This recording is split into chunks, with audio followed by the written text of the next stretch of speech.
Hello and welcome to our preview of the England men's tour to the West Indies. We are back in Sixes Cricket Club and I'm joined around the table by Vithushan, Ehantharajah, Lydia Greenway and Australian but all-round cricket fan, Steen Raskopoulos. The tour gets underway next Saturday on the 22nd of January on BT Sport with the T20s. So let's start with that. Nice for us to be able to enjoy the white ball game after what has been, frankly, an arduous winter. I think you'll agree, Vish. Yeah. It's generally over the last few years the only part of English men's cricket that you've been able to rely on the results and entertainment, I suppose. And England have been at the forefront of the white ball game since that 2015 Redux and the 2019 World Cup win, making the final of the T20 World Cup at the end of 2021. Another T20 World Cup this year as well. So there's a lot to play for, and we can put the Ashes behind us, thankfully. Lydia, it can't be ideal, though. The fact that this starts in the same week that we've just taken an absolute spanking in the Ashes. It can't be ideal for just the England setup in general to have it this quickly, can it? Yeah, I mean, I guess the one good thing is that it will be a lot of new players and a lot of fresh faces. Obviously, a lot of the guys have been out playing in the Big Bash and performing pretty well. So I think from that point of view, I think it will be nice for firstly the change of format, but also for the team to actually have had some good preparation coming into this series in terms of the T20 stuff, especially. And by all accounts, I think a lot of the guys have performed pretty well out in the Big Bash, which is obviously one of the best white ball competitions around. Steen, as an Australian, in my eyes, you are a T20 World Cup winner. What did you see in that tournament of West Indies and England that impressed you and made you think that we're in for an exciting tour? I think, as Vish said, you guys are the World Cup winners in terms of the 50-50 format. And I hope you can put the Ashes behind you. But speaking to Jason Roy, we got to speak to him during the first test. I got to work with him personally. He's looking good. He's looking good in the nets. I've been doing his strength and conditioning training, so he's ready to go. My boy Jason's ready to go. Yeah, I was wondering how long that would get. And Steen and Jason was like the bromance of a lifetime. Yeah. So expect Jason to be terrible in the in the T20 stuff. Vish, Sam Billings, I believe, is now joining that T20 squad. But otherwise, are there a few sort of new faces in there that you're interested in seeing?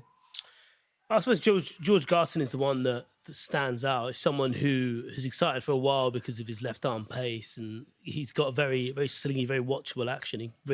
He's almost Mark Wood-like in terms of if he often finishes flat on his face after he bowls. But yeah, he's a really exciting talent, especially what he's been able to do with the bat as well. He's turned himself into a lower order hitter in the T20 format. I've got to correct myself, actually. I started by saying England were finalists. They only made the semi-final, despite the fact that they were favourites. But it shows the depth, really, of the squad, that someone like that comes in who has already experienced high-calibre T20 franchise cricket as well. A lot of those players who are coming in who are doing so for arguably the first time. You've got someone like David Payne as well coming in as a left-arm seamer from Gloucestershire who, when England needed a new white ball team and there was a COVID scare during the 2021 summer against Pakistan, he was someone who came in and impressed. And he's got another chance to state his case as well. So, yeah, I think those two in particular, Garton and Payne, in terms of the newbies, as it were. But, without willing to dwell on the Ashes, you're in a situation now where you've got two players in Liam Livingstone and Saqib Mahmood who people will want to be involved in this new refresh. Now, they've primarily been white ball cricketers, so this is another chance, I suppose, for them to state their case and I suppose break more prominently into that white ball side. Livingston managed it last year off the back of a brilliant 100 season. Saqib Mahmood is still on the periphery, so plenty of things for those two to get out of this series as well. We talked about the kind of scars of the Ashes, but West Indies are currently, as we record this, in the middle of an ODI series with Ireland, which hasn't been all sunshines and rainbows for them either. Do you think there's a chance for them to recover as well? And I know West Indies are in a bit of a period of transition themselves, and I know there's a few questions being asked. How much are they going to be looking to sort of make a statement in this series? Yeah, I think it'll be an important series for them. They had a series before Christmas against Pakistan, which they lost 3-0. I think they had quite an inexperienced team in that series. I think they had 5 or 6 players relatively new to the international scene. They rested some of their experienced players, but I think you get the sense that for this England series, that will be a good marker for them to see where they're at. Someone like Jason Holder has been through a lot with that team in all formats of the game. So I think he'll obviously be crucial in obviously the T20s, which is what we're speaking about, but in the tests as well. I think for the West Indies, that it will be a good marker for them just to see where they're at with their cricket. I guess they're obviously, like England, will be keen to set an early benchmark down. Yeah, you mentioned the Test series. Obviously, that happens after the 5 T20s. That happens about a month later. So having a look at that schedule, the Test squad fly out and they begin their preparations with a tour match in Antigua on the 1st of March before the first of 3 tests beginning at the Sir Viv Richards Stadium in Antigua on the 8th of March. The second test back in Barbados, and then that's on the 16th. And then the series is rounded out in Grenada on the 24th of March. And that is when we're going to see the fallout from seeing as you are the Australian here, you personally inflicted it upon us, the fallout from the Ashes and see just the changes that are going to get made into that. But I think in terms of like the myth of the Phoenix, you have to have the Ashes before the Phoenix can rise. And I think that's exactly what the England team's going to do. Wow, so poetic. Jason Roy's going at that T20 series. You wait and see really my boy. philosophical. You wait and see my boy Roy. He's absolutely cane it. Vish, is that month or two, is that going to be enough for England to kind of get all their ducks in a row and figure out some kind of change for this series, this Test series? I think that's a terrible choice of words. Ducks in a row, mate. Yeah, no, it was the perfect. It was the perfect choice of words. Actually, yeah.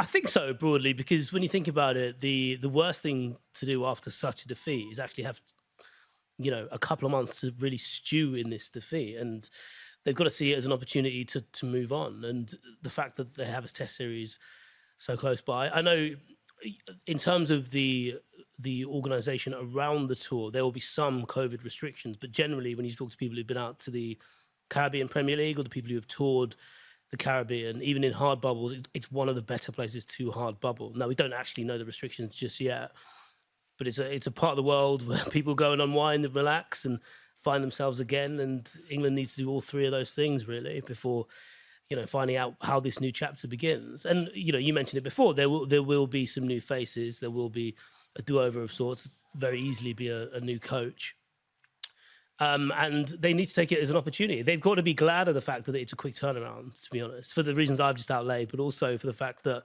they can move on with their careers, because some of them, some of the people who were on this Ashes tour won't get a chance to do that. And it's on the people who were there who get that second chance. If it's someone like Rory Burns, I imagine Ollie Pope will be given a rest, but someone else like Johnny Bairstow, who ended the tour pretty well, is going to come in and be the established now 5 or 6, whatever it is he decides or he's put into bat. So yeah, they've got to take as much as they can out of it and really use it wisely. Otherwise, we could be, this mess could go on for a little bit longer.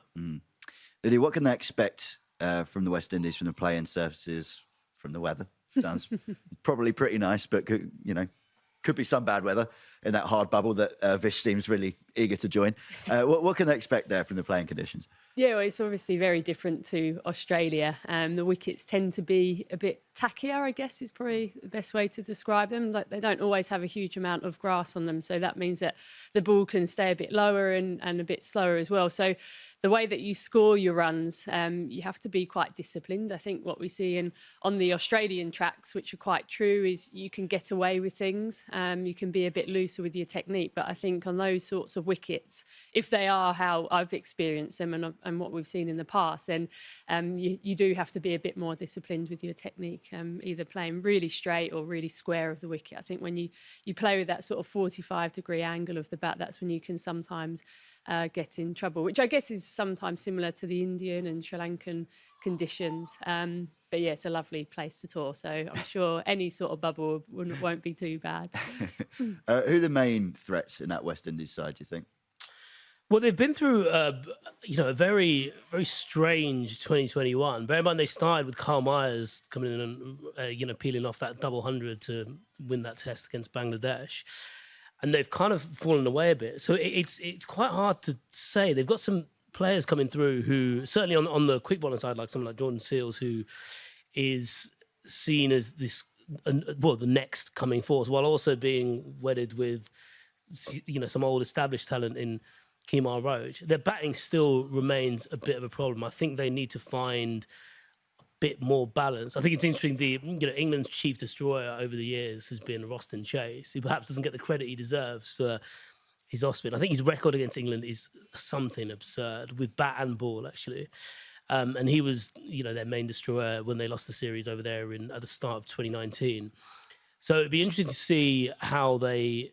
You don't never really know what you're going to get with the West Indies, because it feels like sometimes there are some players who get longer stay of execution than others, and it's someone like Blackwood over the years who's both been responsible for teams that have beaten England, and also on the other side who's given England too much of a chance. So yeah, I'm not really sure what to expect of them, to be honest. But I do know that England, having played them the last few times, have taken them for granted to an extent. I've thought it was going to be easier than they were. As I said, they lost in 2019. They lost that first test in 2020 in the English summer. So the last thing they can do, especially after what they've been through, is underestimate this West Indies side. All right, I'm going to put everybody on the spot, because this is always the thing to do in a preview show. I'm going to come to the Australian first, because he's the most invested man, the most neutral we can get for this predictions for the series. The most neutral. I believe cricket will be the winner. Wow, fabulous. A 3-0 win for cricket. I can't wait. It needs it. Lydia? I'm going to go 2-0 England. Optimist? Yeah, absolutely. I'm going to go 2-1 England. Okay. I think West Indies take one of those first two. Maybe the first one. And after a winter of chastening, horrific performances, we still think we're going to win the Test series. Fantastic. Okay, so sorry, not a lot of time for the preview today, but England, they start that T20 series on Saturday, the 22nd of January. That gets underway at 8 p.m. I believe coverage starts at 7:30. So join us then on BT Sport to see the new phase of English cricket. Hopefully it's better than it has been. We'll see you then.